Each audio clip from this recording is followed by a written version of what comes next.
எதிர்காலம் வரும், என் கடமை வரும், இந்த கூட்டத்தின் ஆட்டத்தை ஒழிப்பே. எம்ஜிஆர் நான் யார் தெரியும்ல? மத நல்லிணக்கத்திற்கு பெயர் பெற்ற இந்த மதுரை மண்ணிலிருந்து சொல்றேன். உங்ககிட்ட சில கேள்விகள் கேட்கணும் மிஸ்டர் பிரைம் மினிஸ்டர் அவர்களே. செய்வீர்களா திரு நரேந்திரபாய் தாமோதர் மோடிஜி அவர்களே? தாமரை இலையில தண்ணியே ஒட்டாது, இதுல வேற உங்களை அப்பான்னு கூப்பிடுறாங்கன்னு வேற சொல்றீங்க. What is this uncle? Is very very wrong uncle, is very very wrong.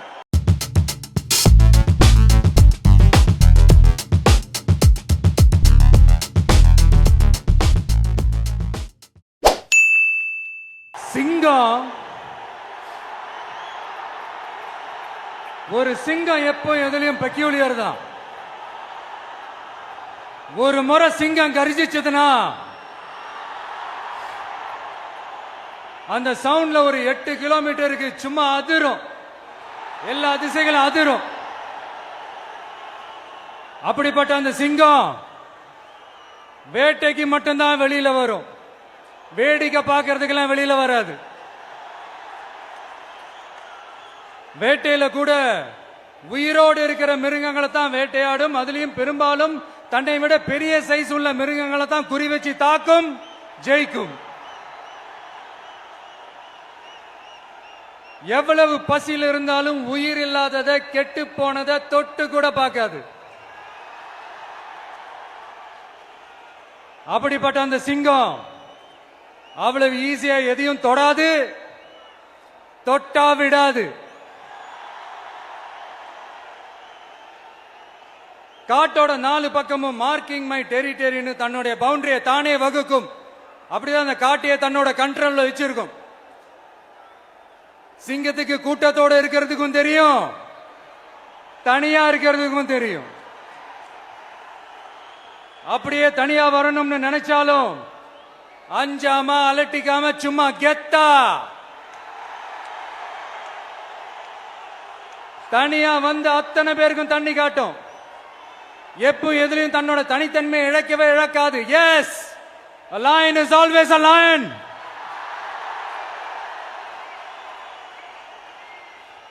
There are so many jackals and other animals in the forest, but there will be only one lion. And even if it is single, it will be the king of jungle. It is not only a description but also a clear declaration. சிங்கத்தை பத்தி பேசிட்டு நம்ம சிங்க குட்டிகளையும் சிங்க பெண்களையும் பத்தி நம்ம பேசாம இருக்க முடியுமா? அவங்களை எப்படி நான் மறப்பேன்? அவங்க தான் என்னுடைய உயிராச்சே, என் நெஞ்சில் குடியிருக்கும்.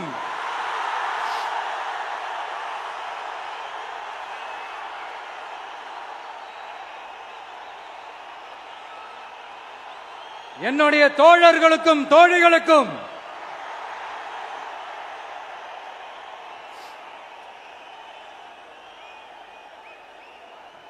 நேர்ல வர முடியாத சூழல்ல வீட்டில் இருந்துகிட்டே நம்மளோட இந்த மாநாட்டில் நேரலை வாயிலாக கலந்துகிட்டு இருக்கிற என்னுடைய அம்மாக்கள், அக்கா தங்கைகள், அண்ணன் தம்பிகள், நண்பர்கள் அனைவருக்கும் என்னோட உயிர் வணக்கம்,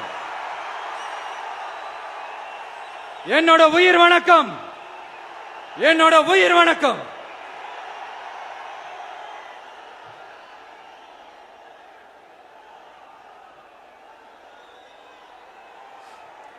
வீரம் விளையும் மாமதுரை மண்ணை வணங்குகிறேன்.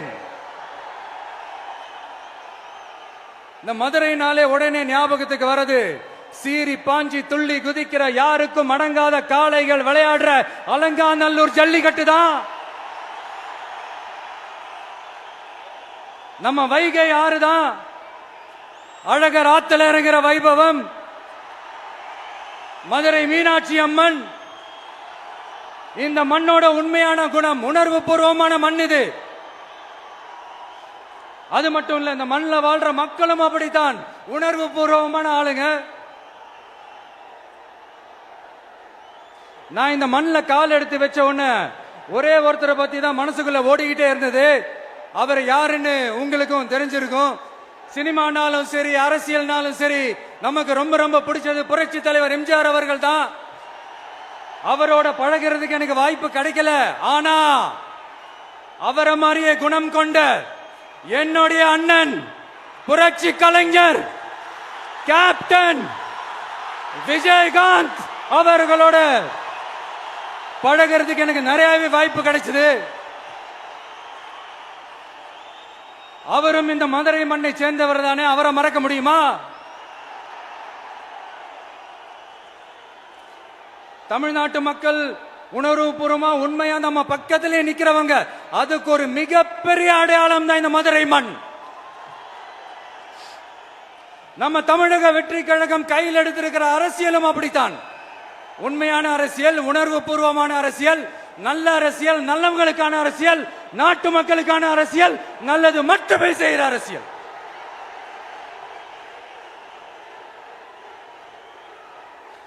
இதோ நம்மளுடைய இந்த இரண்டாவது மாநில மாநாடு வாகை சூடும் வரலாறு திரும்புகிறது.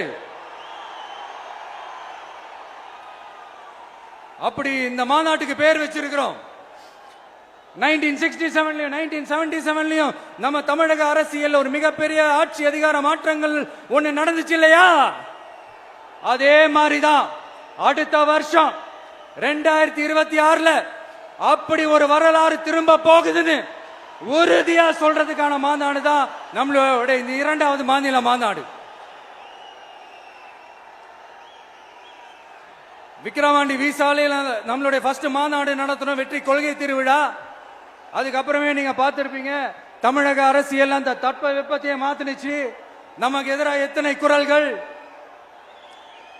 ஆனா உங்களுக்கு தான் நம்மளை பத்தி நல்லா தெரியுமே, எந்த குரலையும் காதலையே போட்டுக்காம மக்களோட குரலை மட்டுமே கேட்டுக்கிட்டு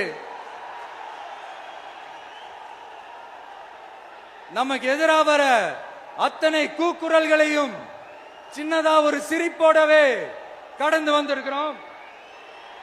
அது இல்லாம நம்ம மாநாட்டில் ஒலிக்கிற இந்த குரல் இந்த ஒற்றை தமிழ் மகனோட குரல் மட்டுமல்ல, ஒட்டுமொத்த தமிழ்நாட்டு மக்களுடைய குரல். தமிழ்நாட்டில் இருக்கிற ஒவ்வொரு வீட்டில இருந்தும் ஒலிக்கிற குரல், ஒட்டுமொத்த உலகெங்கும் வாழும் ஒவ்வொரு தமிழ் வீட்டிலிருந்தும் எழும் குரல். இந்த சினிமா என்கிற மாபெரும் கலை ஆயுதத்தின் வாயிலாக சாதி, மதம், இனம், பாலினம், மொழி கடந்து இந்த நாட்டின் மூளை முடுக்கெங்கும் ரசிகர்களாக இருந்து தோழர்களாக நம்மோடு பயணிக்க துவங்கியுள்ள அனைவரோடும் இணைந்த ஒவ்வொரு மனிதருக்காகவும் ஒலிக்கிற உரிமை குரல்.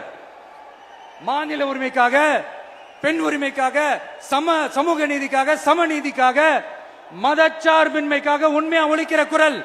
அதனால் இந்த குரலுக்கு எதிராக இன்னும் இன்னும் எத்தனை எத்தனை குரல்கள் வந்தாலும் ஓங்கி ஒலிக்குமே தவிர ஒரு நாளும் ஓயவே ஓயாது. Yes, it is an unstoppable voice, an unstoppable force.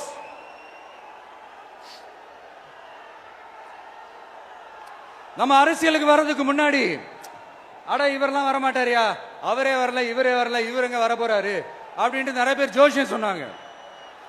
அப்புறம் நம்ம கட்சியினுடைய பேர் அறிவிச்சதுக்கு அப்புறம் பேரு தானே அறிவிச்சிருக்கிறாரு, மக்கள் கிட்ட பேர் வாங்கணும்ல, அதெல்லாம் முடியாதுன்னாங்க. அப்புறம் ரொம்ப முக்கியமா மாநாடுலாம் எவ்வளவு பெரிய விஷயம், அதெல்லாம் இவர் ஒத்தால எப்படி பண்ண முடியும், சும்மா பக்கத்துல புசியானதை வச்சுக்கிட்டு மாநாடுல எப்படி நடத்தி காட்ட முடியும், அதெல்லாம் அவங்களால முடியாது. அப்புறம் மழை பெஞ்சு எல்லாத்தையும் எடுத்துரும், ஏன் என் கூட இருக்கிறவங்களே கூட தான் சொன்னாங்க. அதுக்கப்புறம் என்ன நடந்துச்சுன்னு உங்க எல்லாருக்குமே தெரியும். இப்ப புதுசா ஒண்ணு சொல்ல ஆரம்பிச்சிருக்கிறாங்க. அது என்னடானா, ஆட்சியை பிடிக்கிறதெல்லாம் அவ்வளவு ஈஸி இல்லை இல்லையா. இப்ப அதெல்லாம் விட்டாங்க, இப்ப இங்க வந்துட்டாங்க. இவர் நேரா ஷூட்டிங்ல இருந்து வருவாராம், வந்து ஆட்சியை பிடிப்பாராம். அது எப்படி இவராலே முடியும், அவராலே முடியல, இவராலே முடியல, அவருக்கு அத்தனை வருஷம் ஆச்சு, இவராலே எப்படி முடியும் ஒரு பக்கம்.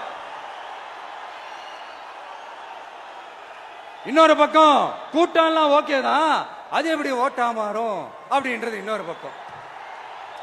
இப்படி கதை, திரைக்கதை, வசனம், இயக்கம், பாடல்கள்,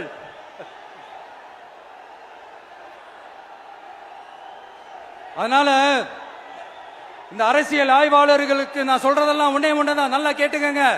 இந்த விஜய் ஏதோ இந்த பல லட்சம் பேர் கூடுற கூட்டத்தில் மட்டுமே இருக்கிறாரு அப்படின்னு மட்டும் தப்பு கணக்கு போட்டாதீங்க.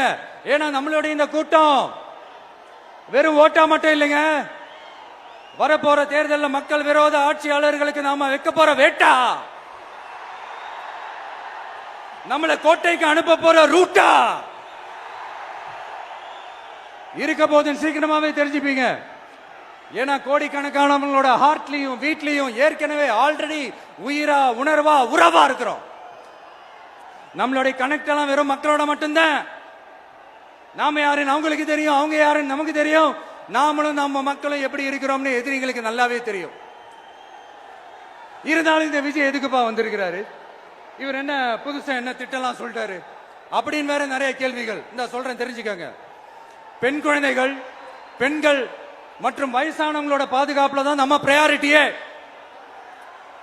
அடுத்து இளைஞர்கள், உழவர்கள், உழைப்பாளர்கள், நெசவாளர்கள், மீனவர்கள், ஆதரவற்ற முதியோர்கள், மாற்றுத்திறனாளிகள், மூன்றாம் பால் இனத்தவர்கள்னு இன்னும் யாருக்கெல்லாம் கவர்மெண்டோட ஒரு ஸ்பெஷல் அட்டென்ஷன் தேவையோ அவங்க எல்லாருக்குமான ஒரு கவர்மெண்ட் அமைக்கிறது தான் நம்ம இலக்கே. நான் ஏற்கனவே சொன்னதை தான் இங்க நான் திரும்பவும் சொல்றேன். நம்மளுடைய இந்த தமிழக வெற்றி கழகம் ஏதோ அரசியல் ஆதாயத்துக்காக தொடங்கப்பட்ட கட்சியெல்லாம் கிடையாதுங்க. கொள்கை கோட்பாடுகளோடு தந்தை பெரியார், பெருந்தலைவர் காமராஜர், அண்ணல் அம்பேத்கர், வீரமங்க வேலு நாச்சியார், மக்கள் சேவகர் அஞ்சலை அம்மாள், நம்மளுடைய 5 கொள்கை தலைவர்களோட வழிகாட்டுதல்களோடு தொடங்கப்பட்ட கட்சி. நம்ம ஸ்டாண்ட்ல நாம எப்பவுமே ஸ்ட்ராங்கா தாங்க இருக்கிறோம். அதுல எந்த மாற்றத்துக்கோ எந்த சமரசத்துக்கோ துளி கூட இடமில்லை.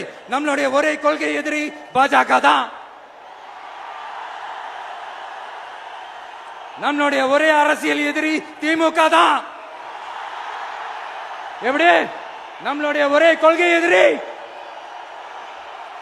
நம்மளுடைய ஒரே அரசியல் எதிரி ஏதோ அண்டர் கிரவுண்ட் ஆதாயத்துக்காக டீல் போட்டுக்கிட்டு டீல் பேசிக்கிட்டு இந்த அலையன்ஸ் வச்சுக்கிட்டு இந்த ஊரை ஏமாத்துற கட்சி எல்லாம் நம்ம டிவிக்கே கிடையாதுங்க. யாருக்காகவும் எதுக்காகவும் எந்த பயமும் கிடையாது. மாபெரும் பெண்கள் சக்தி நம்மளோட இருக்கிறாங்க, மாபெரும் இளைஞர்கள் சக்தி நம்மளோட இருக்கிறாங்க, ஒட்டுமொத்த தமிழ்நாட்டு மக்களுடைய சக்தி நம்மளோட நிக்கிறாங்க. அப்படி இருக்கும்போது இந்தியாவில் இருக்கிற எல்லா ஸ்டேட்லயும் வாழ்ற நம்ம தமிழ் நெஞ்சங்கள் மட்டும் இல்ல, உலகம் பூரா 100க்கும் மேலான நாடுகள்ல வாழ்ற நம்ம தாய் தமிழ் உறவுகள் எல்லாருமே என்ன விஜய் தளபதி விஜய் இல்லனா விஜய் தளபதி இப்படி சொந்தம் கொண்டாடுற கோடிக்கணக்கானவங்களோட அன்பு மாசியும் நம்மளோட இருக்கும் போது, இவங்க எல்லாருமே நம்மளோட நிற்கும் போது எதுக்குங்க இந்த பாசிச பாஜகவோட நேரடி கூட்டணியோ இல்ல மறைமுக கூட்டணியோ உறவு வச்சுக்க? நாம என்ன உலகமாக ஊழல் கட்சி? என்ன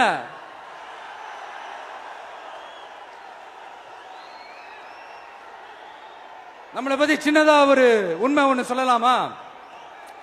என்னடா இவர் வாயால இப்படி சொல்றாருன்ட்டு யாரும் தவறா நினைச்சுக்க வேணாம். ஏன்னா இது ஒரு விதத்துல ஒரு ஃபேக்டும் கூட. அதனாலதான் நான் சொல்லணும்னு ஆசைப்படுறேன். நம்ம யார் தெரியும்ல? நாம எல்லாருமே சொல்றேன். நாம யார் தெரியும்ல? இந்தியாவின் மாபெரும் மக்கள் சக்தி கொண்ட ஒரு மகத்தான வெகுஜன மக்கள் படை.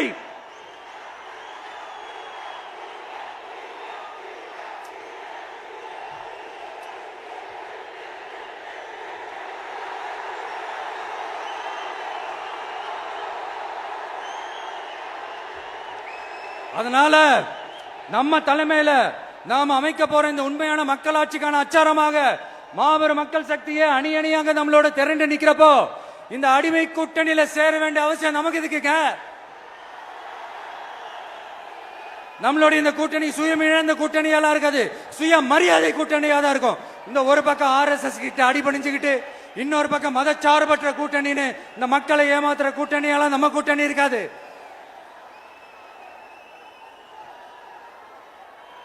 நான் இப்பவும் சொல்றேன், நம்மளை நம்பி வர்றவங்களுக்கு ஆட்சியிலும் அதிகாரத்திலும் உறுதியாக பங்களிப்பு செய்யப்படும். உடனே இந்த கேள்விகள்லாம் வரும். அப்ப யாரு கூட்டணி, யாரு வரா, யாரு போறா, இந்த கேள்விகள்லாம் வரும். இந்த கேள்விகளுக்கெல்லாம் ஒரே ஒரு பதில் தான், சஸ்பென்ஸ்ல சஞ்சாரம் செய்யுங்க. ஆனா ஒண்ணு, 2026ல 2 பேருக்கு நடுவுல தான் போட்டியே. ஒன்னு டிவிகே,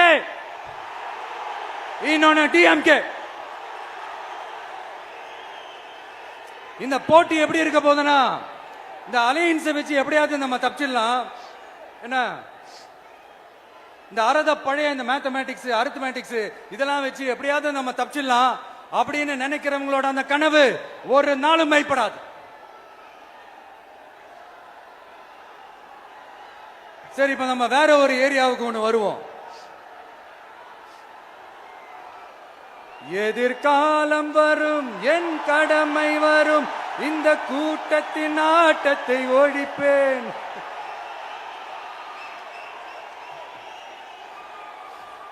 மக்கள் அரசியல் என்ற அந்த சவுக்க கையில் எடுக்கலாமா? யாருக்கு எதிரான தானே கேக்குறீங்க? வேற யாரு? மறைமுக உறவுக்காரர்களான பாசிச பாஜகவும் பாய்சன் திமுகவும் தான். மாண்புமிகு பிரதமர் நரேந்திர மோடிஜி அவர்களே, 3வது முறையா ஒன்றியத்தோட ஆட்சி அதிகாரத்தை நீங்க தானே கையில் வச்சிருக்கிறீங்க. இல்ல, நாங்க தெரியாம தான் கேட்கிறோம்.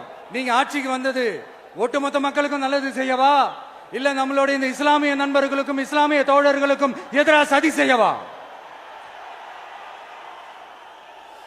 மக்களுக்கு உங்ககிட்ட கேட்கறதுக்குன்னு ஏராளமான கேள்விகள் இருக்குது.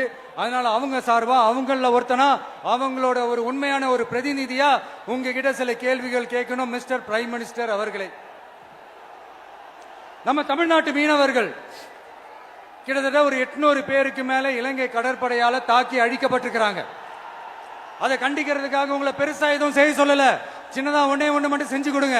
இனிமேலாச்சும் எங்களுடைய மீனவர்கள் பாதுகாப்பா இருக்கிறதுக்காக இந்த கச்சத்தீவை இலங்கை கிட்ட இருந்து மீட்டு கொடுத்துருங்க, அது போதும். உங்களுடைய இந்த முரட்டு பிடிவாதத்தால நீங்க நடத்துற இந்த நீட்டு தேர்வு, அதனால இங்க என்னென்ன நடக்குதுன்னு சொல்றதுக்கே மனசு வலிக்குது. அதனால அந்த நீட்டு தேர்வு தேவையில்லைன்னு அறிவிச்சிருங்க, அது போதும். செய்வீர்களா திரு நரேந்திரபாய் தாமோதர் மோடிஜி அவர்களே? எங்களுக்கு என்னென்ன தேவையோ, என்னென்ன நல்லதோ அதெல்லாம் செய்ய மாட்டேங்கிறீங்க. ஆனா ஆட்சி அதிகாரத்தை மட்டும் கையில வச்சுக்கிட்டு மக்களை ஏமாத்த நேரடியாக ஒரு பாசிச பாஜக அடிமை கூட்டணி ஒண்ணு. அடுத்து உங்களோட இந்த மைனாரிட்டி ஆட்சியை ஓட்டுறதுக்காக மறைமுகமாக RSS அடிமை குடும்பம்னு இன்னொரு கூட்டணி. இப்படி மக்கள் சக்தியே இல்லாத இந்த ஊழல் கட்சிகளை மிரட்டி அடிபணிய வச்சு 2029 வரைக்கும் சொகுசு பயணம் போயிடலாம்னு திட்டம் தீட்டி வச்சிருக்கிறீங்க. அதானே ஜி? என்ன ஜி? ஒண்ணு மட்டும் சொல்றேன், தெரிஞ்சுக்கங்க. என்னதான் நீங்க இந்த நேரடி மறைமுக கூட்டணி குட்டிகரணம் போட்டாலும் தாமரை இலையில தண்ணியே ஒட்டாது. தமிழக மக்கள் மட்டும் எப்படி ஒட்டுவாங்க?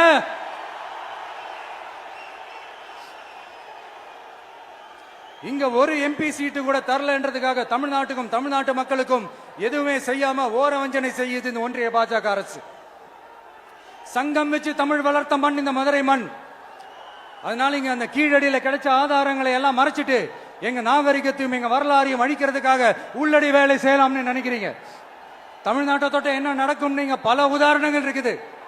அதனால இதையெல்லாம் மறைச்சிட்டு எங்க மக்களை ஏமாத்திடலாம்னு மட்டும் நினைக்காதீங்க. மத நல்லிணக்கத்திற்கு பெயர் பெற்ற இந்த மதுரை மண்ணிலிருந்து சொல்றேன், உங்க எண்ணம் எல்லாம் ஒரு நாளும் ஈடேறாது.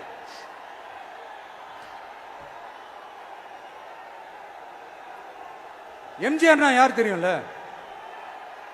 அவர் மாஸ்னா என்னன்னு தெரியும்ல?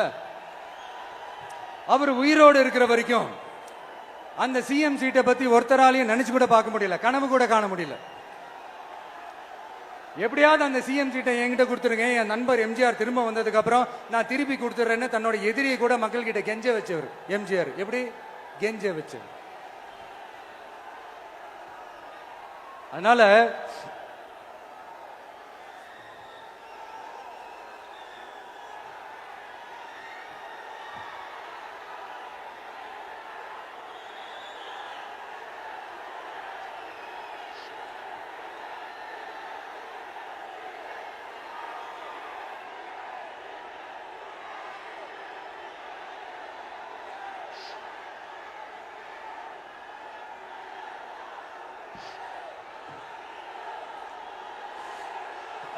ஆனா இப்போ அவர் ஆரம்பிச்ச அந்த கட்சியை, எம்ஜிஆர் அவர்கள் ஆரம்பிச்ச அந்த கட்சியை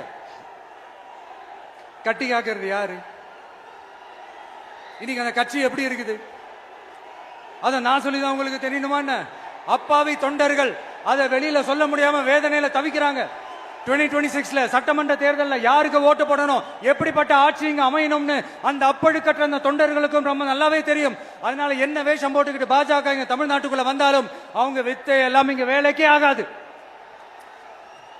இப்படி பொருந்தா கூட்டணியா இந்த பாஜக கூட்டணி இருக்கிறதுனால இப்ப ஆட்சியில இருக்கிற இந்த வெற்றி விளம்பர மாடல் திமுக என்ன செய்யுதுன்னு தெரியும்ல. பாஜகவோட உள்ளுக்குள்ள ஒரு உறவை ஒண்ணு வச்சுக்கிட்டு வெளியில எதிர்க்கிற மாதிரி ஒரு டிராமா ஒண்ணு பண்ணிக்கிட்டு, எதிர்கட்சியா இருந்தா போங்க மோடின்னு பலூன் விடுறது, ஆளுங்கட்சியா இருந்தா வாங்க மோடின்னு கொடை பிடிச்சுக்கிட்டு கும்பிடு போடுறது. இது மட்டுமா? ஒரு ரைடுன்னு ஒன்று வந்துட்டா போதும், இது வரைக்கும் போகவே போகாத ஒரு மீட்டிங், அதை காரணம் காட்டி டெல்லிக்கு போறது, அங்க ஒரு சீக்கிரட் மீட்டிங் நடத்துறது. நல்லா நோட் பண்ணணும் மக்களே, அந்த மீட்டிங் அப்புறம் இந்த இஷ்யூ அப்படியே காணாம போயிருக்குமே. அதேதான் Stalin uncle, what uncle is very wrong uncle.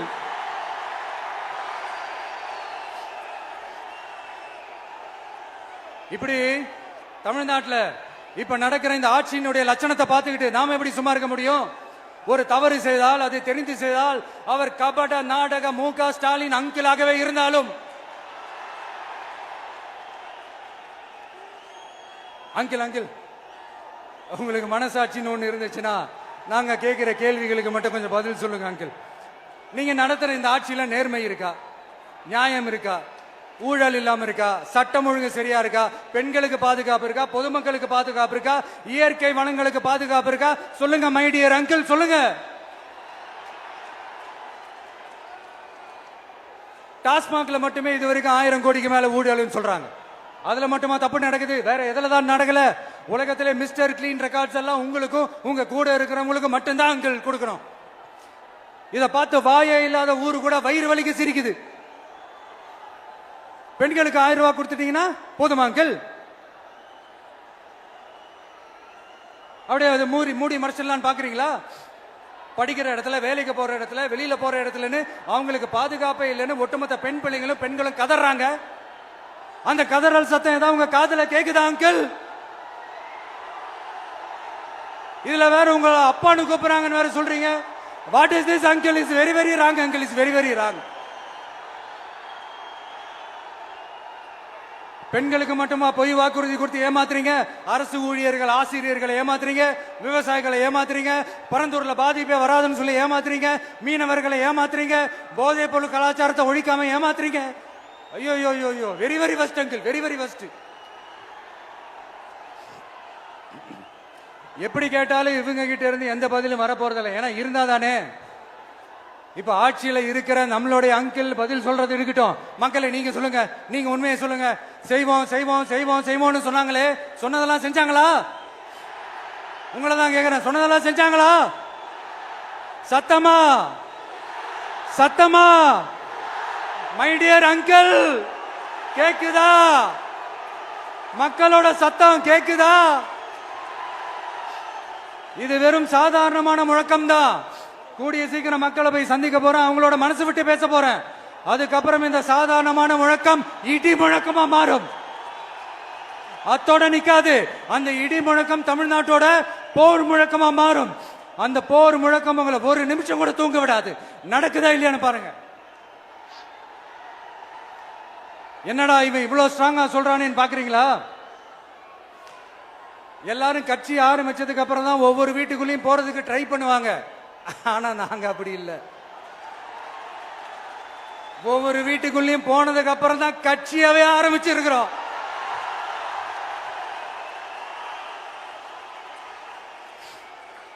அதனால ஒட்டுமொத்தமா எல்லாருமா சேர்ந்து இந்த திமுக ஆட்சிய, கபட நாடக திமுக ஆட்சிய 2026 தேர்தலில் வீட்டுக்கு அனுப்புறோம். வீட்டுக்கு அனுப்புறோம். என்ன நண்பா, சரிதானே? என்ன நண்பி, செய்வீர்கள் தானே? இப்போ உங்களுக்கு சின்னதா ஒரு சர்ப்ரைஸ். நம்ம கட்சியினுடைய வேட்பாளர் பட்டியலை இப்ப அறிவிக்க போறேன். மதுரை கிழக்கு வேட்பாளர் விஜய். இன்னும் முடிக்கல. ஒரு நிமிஷம், இன்னும் முடிக்கல.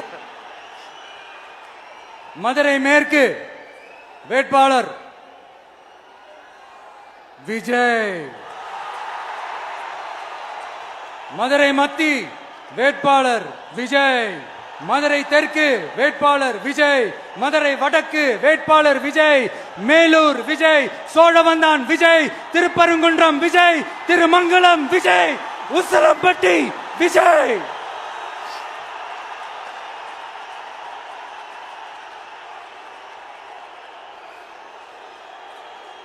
என்னடா எல்லா தொகுதியிலையும் ஒரே வேட்பாளர்னு பாக்குறீங்களா?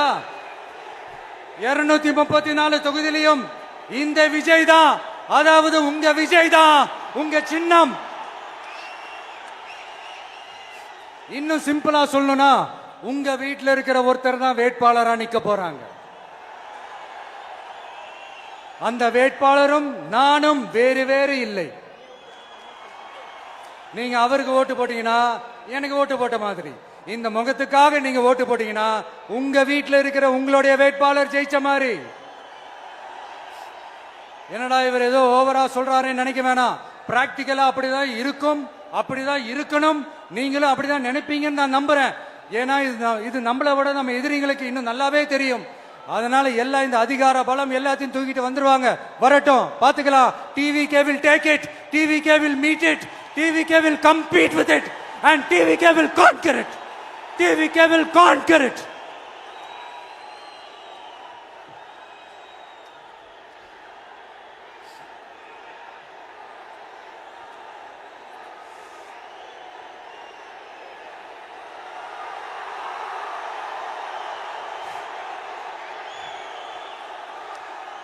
இந்த நேரத்தில் நம்ம மனசுல இருக்கிறத மக்கள் கிட்ட சொல்லி ஆகணும்.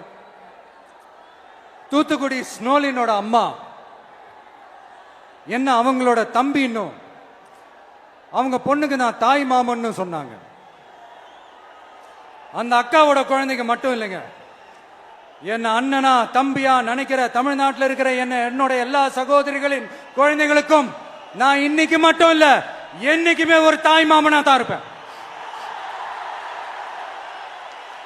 நீங்க எல்லாரும் என்னுடைய ரத்த உறவு, கூட பிறந்த பொறுப்பு. என் வீட்டு ரேஷன் கார்டுல வேணா உங்க பேர் இல்லாம இருக்கலாம், உங்க வீட்டு ரேஷன் கார்டுல வேணா என் பேர் இல்லாம இருக்கலாம். ஆனா நாம் எல்லாரும் ஒண்ணுதான், உறவுதான். நமக்கு இடையே எந்த அரசியலும் உள்ள நுழையவே முடியாது.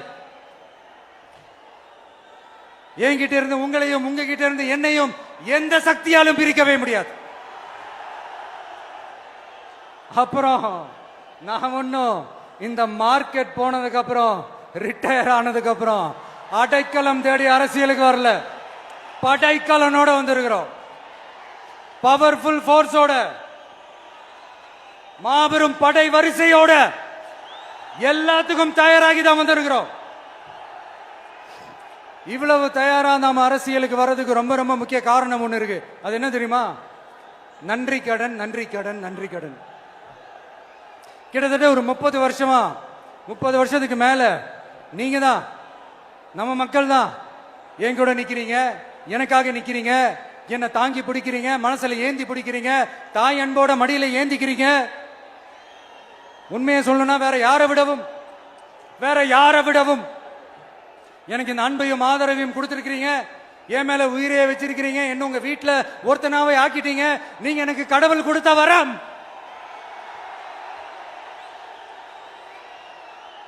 உலகம் பூரா நமக்காக நம்ம கூட நிக்கிற நம்ம மக்களை நான் எப்படி மறப்பேன்? நான் என் லைஃப்ல ரொம்ப உயிரா நினைக்கிறதே பெண்களை, குழந்தைங்களை, இளைஞர்களை, உழைக்கிற மக்களை தான். இவங்க தான் நம்மளோட வகைரா. இத பார்த்துதான் நம்மளோட எதிரிகளுக்கு பத்தி எரியுது. அதுக்காக நாம என்ன செய்ய முடியும்? அதனால நம்ம உறவுகளை, சொந்தத்தை, வகைராவை யாருக்காகவும் எதுக்காகவும் விட்டு கொடுக்க முடியாது இல்லையா? Here at this moment among this August gathering, I want to open my heart and say I enjoy people, I respect people, I worship people.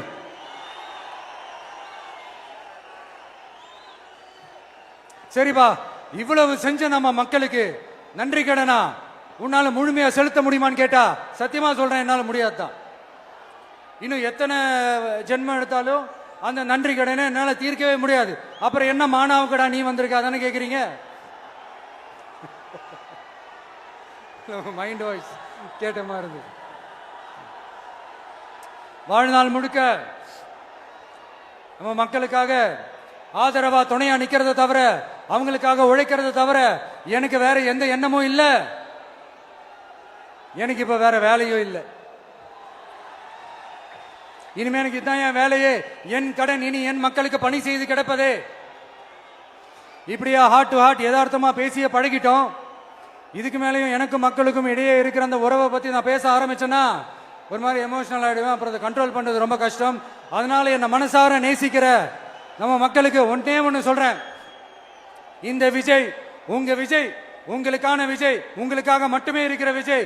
உங்க கூட நிக்க, உங்களுக்காக நிக்க, உண்மையா நிக்க, உணர்வோட நிக்க, உறுதியா நிக்க, உங்க கூட பேச, உங்களுக்காக பேச, உண்மையா பேச, உணர்வோட பேச, உறுதியா பேச, உங்களுக்காக சேவை செய்ய உங்க விஜய் நான் வர.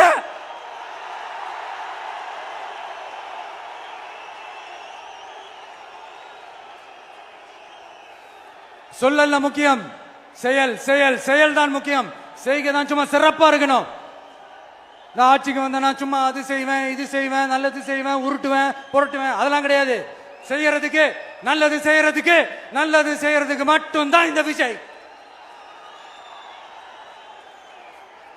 அப்புறம் ஒரு அரசியல் தலைவன் அவன் சினிமாக்காரனா, நல்லவனா, கெட்டவனா, இதெல்லாம் தாண்டி அவன் உண்மையானவனா, அதுதான் ரொம்ப ரொம்ப முக்கியம். இது சம்பந்தமா ஒரு குட்டி கதை ஒன்று சொல்றேன்.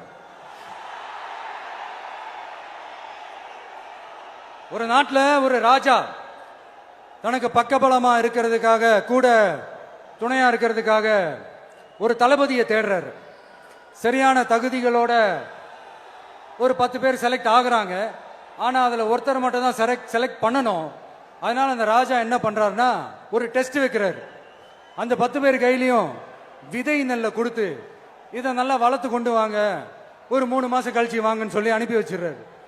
3 மாசம் கழிச்சு வரும்போது அதுல ஒருத்தர் ஆளு உயரத்துக்கு வளர்த்திருந்தாரு, ஒருத்தர் தோல் உயரத்துக்கு வளர்த்திருந்தாரு. அதுல ஒரு 9 பேரும் நல்லா வளர்த்து கொண்டு வந்திருந்தாங்க. ஒருத்தர் மட்டும் வெறும் தொட்டியோடவே வந்தாரு. என்னன்னு கேட்டதுக்கு, நானும் தண்ணி ஊத்தி ஊத்தி பாக்குறேன், உரம் வச்சு வச்சு பாக்குறேன், வளரவே மாட்டேங்குது ராஜா, என்ன பண்றதுன்னு தெரியலன்னு சொன்னதுக்கு ராஜா அவரை கட்டி அணைச்சிக்கிட்டு, இனிமே நீதான் என்னுடைய தளபதி, எல்லா அதிகாரமும் உனக்கு தான் சொன்னாரு. ஏன்னா அந்த 10 பேர் கையிலையும் ராஜா கொடுத்தது அவித்த விதை நெல், அது முளைக்கவே முளைக்காது. அந்த 9 திருட்டு பயலும் என்ன பண்ணிருக்காங்கன்னா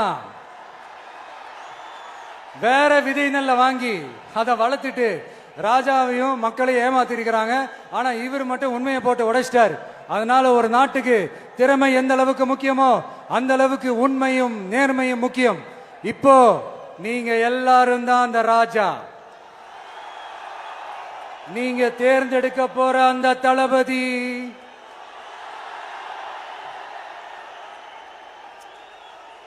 சும்மா சினிமாக்காரன் சினிமாக்காரன் சினிமாக்காரன். அம்பேத்கர் அவர்களை தோக்கடிச்சது சினிமாக்காரன் இல்ல, அரசியல்வாதி. காமராஜர் அவர்களை தோக்கடிச்சது, இங்க விருதுநகர் பகுதியில் தோக்கடிச்சது சினிமாக்காரன் இல்ல, இன்னொரு அரசியல்வாதி. இன்னைக்கும் நம்ம கூட வாழ்ந்துட்டு இருக்கிற நல்ல கண்ணு ஐயாவை தோக்கடிச்சது சினிமாக்காரன் இல்ல, அரசியல்வாதி. இப்படிப்பட்ட நல்ல நல்ல தலைவர்களை எதிர்த்து நின்று தோக்கடிக்கணும்னு அந்த எண்ணத்தை உருவாக்குனது சினிமாக்காரன் இல்ல, அரசியல்வாதி. அதனால எல்லா அரசியல்வாதியும் அறிவாளியும் கிடையாது, எல்லா சினிமாக்காரனும் முட்டாளும் கிடையாது.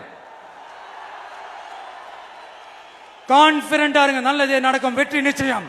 மீண்டும் சந்திக்கும் வரை நன்றி, வணக்கம்.